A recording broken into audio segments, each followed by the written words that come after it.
بسم اللہ الرحمن الرحیم۔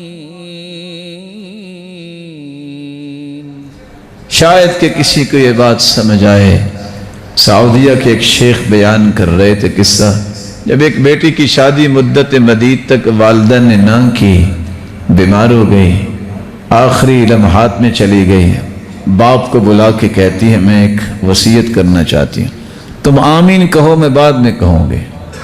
باپ ہی ہوتا ہے، اس نے کہا بتاؤ جو تم کہو گی میں آمین کہتا ہوں۔ تو پتہ اس نے کیا دعا کی؟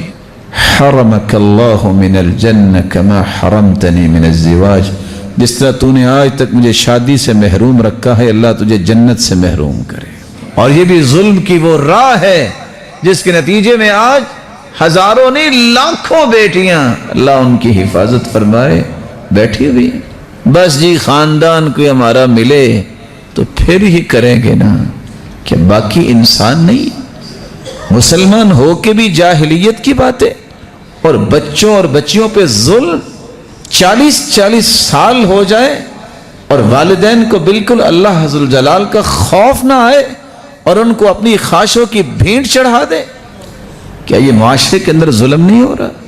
اس بنیاد پہ جس بنیاد کو اللہ کے رسول نے پاؤں تلے رون دیا تھا، ان امور الجاہلیہ موضوع تحت قدمی، جاہلیت کی ساری باتیں میں آج اپنے پاؤں تلے رونتا ہوں۔ یہ تو جاہلیت کی باتیں تھیں، خاندان پہ فخر کرنا، کسی کے خاندان پہ تانا کرنا، جاہلیت کی باتیں۔ وہ خاندان مجھ سے اچھا ہو سکتا ہے۔ یہ بھی ایک فتنہ ہے کہ زندگی کے 30 سے 35 سے 40 سال گزر جائیں اور جوان بیٹھا ہے، ماں باپ شادی نہیں کر رہے، اور مصیبت کیا ہے؟ بس جی کوئی مناسب رشتہ ہوگا تو کریں گے۔ کیا مطلب مناسب کا؟ مناسبت کی کیا شرط ہے آپ کے نزدیک؟ بس جی دیکھتے ہیں کچھ گھر اچھے تو ملتے ہیں لیکن ان کے کوئی حالات اچھے نہیں ہیں۔ کیا مطلب آپ کا؟ مناسب رشتہ تو وہ ہوتا ہے اذا اتاکم من ترضون دینہ وخلقہ فزوجوہ، جس کا دین اچھا ہے، جس کا اخلاق اچھا ہے، اس کے ساتھ نکاح کر دو اپنی بیٹی کا۔ اور آپ کو اگر ایسی نیک اور صالحہ عورت ملی ہے تو آپ اس کے ساتھ اپنے بیٹے کا نکاح کر دو۔ کیا مطلب مناسبت کا؟ بس جی کچھ دیکھنا بھی ہوتا ہے نا، تو دیکھیں کس نے منع کیا ہے؟ کیا دیکھنا ہے؟ روڈ اس گھر کو کون سی جاتی ہے آپ کو نظر آ جائے گی۔ اور کیا دیکھنا ہے؟ گھر تو اس کی بھی دیواریں آپ کو نظر آ جائیں گی۔ نہیں آپ سمجھے نہیں ہیں تو بھائی سمجھا دو نا کہ ہماری اصل میں تڑپ یہ ہے کہ ہم صرف شادی نہیں کرنا چاہتے، ہم مال اکٹھا کرنا چاہتے ہیں، تو ہم سمجھ جائیں گے تو اللہ آپ کو مال والا کو رشتہ دے دے، ہمیں تو اس میں بھی کوئی اختلاف نہیں ہے۔ لیکن یہ ظلم ہے، یہ زیادتی ہے اولاد کے ساتھ۔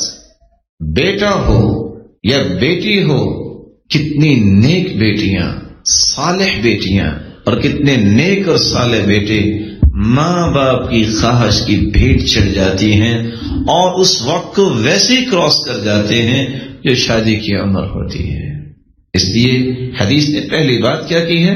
فتنۃ الرجل فی اہلی، اہل و عیال کا فتنہ۔ انسان کی شادی نہیں ہوئی اور اتنی مدت گزر گئی، فتنے کی حالت میں ہے۔